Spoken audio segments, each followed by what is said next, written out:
اعوذ باللہ من الشیطان الرجیم بسم اللہ الرحمن الرحیم۔ ہم منافقت کیا ہے اس کے حوالے سے کچھ باتیں واضح کریں گے۔ اللہ تعالیٰ کے اوپر ایمان لانا ایک حق کو ماننا ہے۔ یہ تقاضا اس وقت بہت شدت کے ساتھ سامنے آتا ہے جب دنیا میں کوئی حق کا علمبردار کھڑا ہوتا ہے اور حق کو قبول کرنے کی دعوت دیتا ہے۔ محمد بن عبداللہ صلی اللہ علیہ وسلم خاتم الرسل جب دنیا میں مبعوث ہوئے اور آپ نے یہ اعلان کیا کہ میں خدا کا پیغمبر ہوں اور خدا کی وحی مجھ پر آتی ہے تو میرے اوپر ایمان لے کے آؤ، میرے اوپر ایمان لاؤ گے تو نجات پاؤ گے اور میرے اوپر ایمان نہیں لاؤ گے تو نجات نہیں پاؤ گے۔ مکے کا دور نبی صلی اللہ علیہ وسلم کی سیرت کا وہ حصہ ہے جب ایمان لانا اپنے آپ کو دکھوں میں ڈالنا تھا، اپنے آپ کو مصیبتوں کے حوالے کرنا تھا، اپنے آپ کو سوسائٹی کے جبر کے حوالے کرنا تھا۔ چنانچہ مکے کی زندگی میں جو لوگ ایمان لائے وہ مخلص مسلمان تھے۔ انہوں نے دین کے تقاضے پورے کیے، اللہ کی راہ میں قربانیاں دیں، یہاں تک کہ بعض لوگوں کو جان بھی قربان کرنی پڑی، بعض لوگوں کو گھر بار چھوڑنا پڑا، اپنے دیش سے دور جانا پڑا۔ یہ سلسلہ آگے بڑھا، نبی صلی اللہ علیہ وسلم کو دارالہجرت میسر آیا، آپ نے وہاں ایک سلطنت قائم کر دی، وہاں حکمران کی حیثیت سے آپ نے کار سلطنت کو چلانا شروع کر دیا، حالات بدل گئے۔ یہ وہ زمانہ ہے جس میں نبی صلی اللہ علیہ وسلم کی دعوت کامیابی کے مراحل طے کرتی ہوئی اس جگہ تک چلی گئی کہ لوگوں کے لیے اب ایمان لانا ضرورت بن گیا۔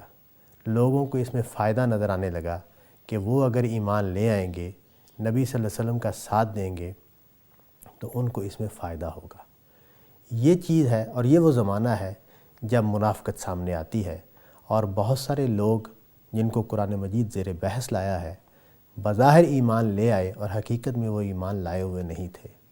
گویا منافقت یہ ہے کہ آدمی کسی فائدے کو سامنے رکھتے ہوئے اور کسی دنیوی نقصان سے بچنے کے لیے اپنے آپ کو مسلمان ظاہر کرے اور حقیقت میں وہ مسلمان نہ ہو۔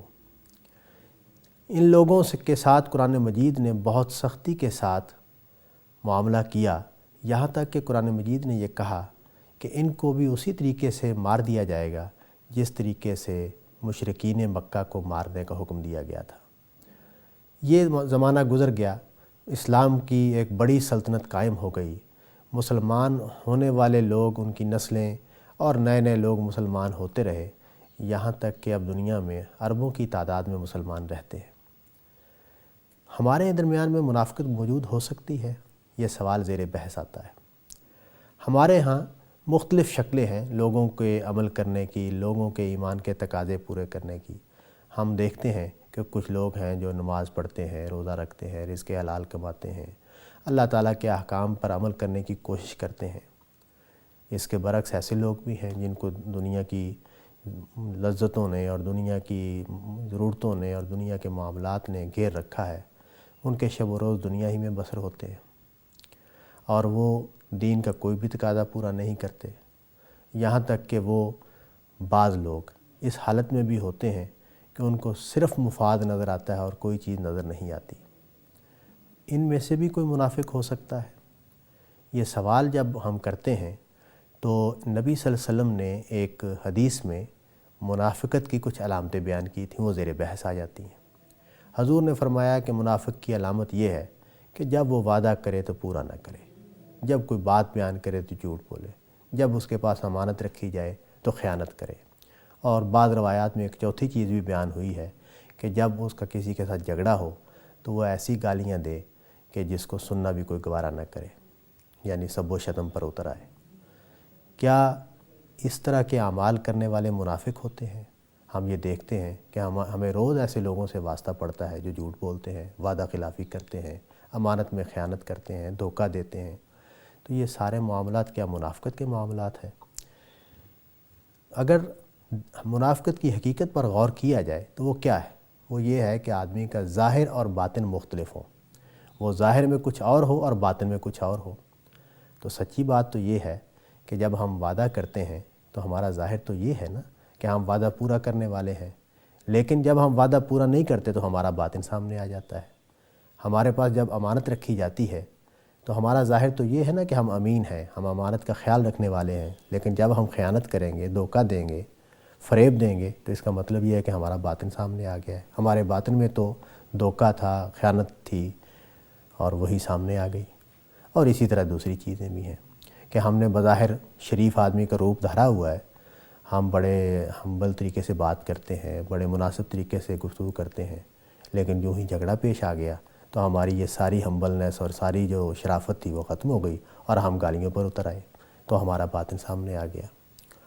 حقیقت یہ ہے کہ منافقت کی ایک شکل تو وہ ہے کہ جس میں ہم دین ہی کو اختیار کیے ہوئے نہیں ہوتے، اور منافقت کی ایک شکل یہ ہے کہ ہم بظاہر دین کو تو اختیار کیے ہوتے ہیں، لیکن دین نے ہماری زندگی کا حصہ بننے کا طریقہ اختیار نہیں کیا، یعنی دین ہماری زندگی کو تبدیل نہیں کر سکا، دین ہمارے اندر کو تبدیل نہیں کر سکا، وہ ہمارے ظاہر میں موجود ہے۔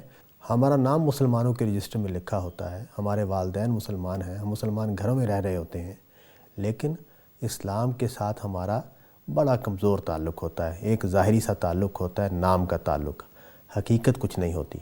تو یہ بھی منافقت ہی کی ایک حالت ہے، اگرچہ اس کو منافق نہیں کہا جائے گا۔ گویا اس سے یہ بات سامنے آتی ہے کہ جب بے عملی وجود میں آتی ہے، جب گناہ وجود میں آتے ہیں، جب آدمی گناہ گار ہو جاتا ہے، تو یہ چیز اس کو منافقت کی طرف لے جا سکتی ہے۔ وہ بظاہر مسلمان ہے، لیکن اس کا باطن اس کو کفر کی طرف لے جا رہا ہے۔ اس کے گناہ کی حالت اس کو یہاں تک پہنچا سکتی ہے کہ وہ ایمان کی نعمت ہی سے محروم ہو جائے۔ کبائر کا اجتناب، اس کے بارے میں تو قرآن مجید واضح ہے کہ قتل کرنا کسی بے گناہ کو، کسی کا مال وراثت کھا جانا، یہ وہ گناہ ہیں کہ جن کے نتیجے میں ابدی جہنم انسان کو مل سکتی ہے۔ تو اسی طرح گناہ کی مسلسل حالت کو بھی قرآن مجید نے کہا کہ یہ بھی ایک کبیرہ گناہ بن جاتا ہے کہ ایک آدمی گناہ کرے اور پھر اس پر اصرار کرتا رہے، تو یہ چیز بھی اس کے لیے جہنم کا ذریعہ بن سکتی ہے، جہنم کا باعث بن سکتی ہے۔ اس بات کو سمجھ لینے کے بعد ہم آسانی سے یہ سمجھ سکتے ہیں کہ منافقت کا وہ کون سا روپ ہے جو مسلمانوں میں آ سکتا ہے۔ جب مسلمان ایک بڑا معاشرہ اور ایک بڑی امت بن چکے ہیں تو اب ہمارے ہاں کمزوریاں ہوں گی، ہم دین پر صحیح طریقے سے عمل کرنے والے نہیں ہوں گے، دین کے بارے میں لاپرواہی ہمارے اندر پیدا ہو جائے گی، ہم ایسے اعمال کریں گے جو ہمارے دین کے مخالف ہوں گے، تو یہ چیز گناہ کی حالت ہے، اس کو گناہ گار کہا جاتا ہے۔ لیکن یہ گناہ کی حالت یہاں تک لے جا سکتی ہے کہ آدمی ایمان کی حقیقت سے محروم ہو کر اپنے ظاہر میں مسلمان بنا رہے اور حقیقت میں وہ مسلمان نہ ہو۔ ایک منافقت وہ تھی جو نبی صلی اللہ علیہ وسلم کے زمانے میں ظاہر ہوئی، اور ایک منافقت یہ ہے جو ہمارے اندر پیدا ہو سکتی ہے۔ اللہ تعالیٰ سے دعا ہے کہ وہ ہمیں اس منافقت سے بچائے اور دین کے تقاضے پورے کرنے والا بنائے، دین پر عمل کرنے والا بنائے، اور ہم جب قیامت کے دن اٹھیں تو ہم سچے مسلمانوں کی صف میں اٹھیں۔ وآخر دعوانا ان الحمد للہ رب العالمین۔